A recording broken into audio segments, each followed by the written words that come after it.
સરકારના કૃષિ મંત્રી રાઘવજી પટેલે ખેડૂતોને ખરીફ પાકો સરકારને વેચવા માટે ટેકાના ભાવે રજીસ્ટ્રેશન કરાવવાના પોર્ટલની વાત કરી હતી, પરંતુ આ પોર્ટલમાં ખામી સર્જાય છે અને અંતે મંત્રીએ સામે આવવું પડે છે અને તેમણે ખુલાસા કરવા પડે છે।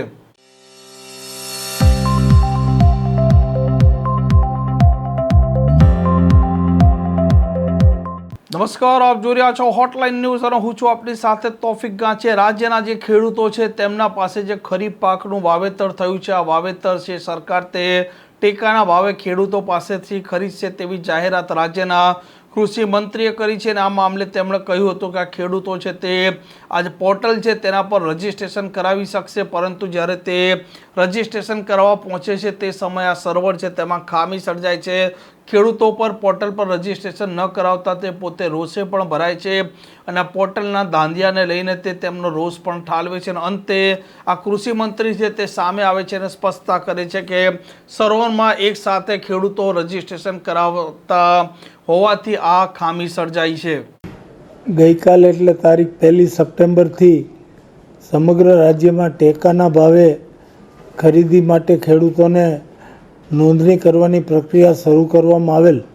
પણ પહેલો દિવસ હોવાથી એક સાથે ખેડૂતોની મોટી સંખ્યામાં નોંધણી માટેની માંગણી આવતા સર્વર ક્રેશ થઈ ગયેલ, જેના પરિણામે આખો દિવસ નોંધણીની પ્રક્રિયા કોચમાં પડેલ હતી। આ પ્રશ્ન અમારા ધ્યાને આવ્યો છે અને સરકાર જે ખેડૂતો ટેકાના ભાવે પોતાની જણસી વેચવા માટે ઈચ્છુક હોય એવા તમામ ખેડૂતોની નોંધણી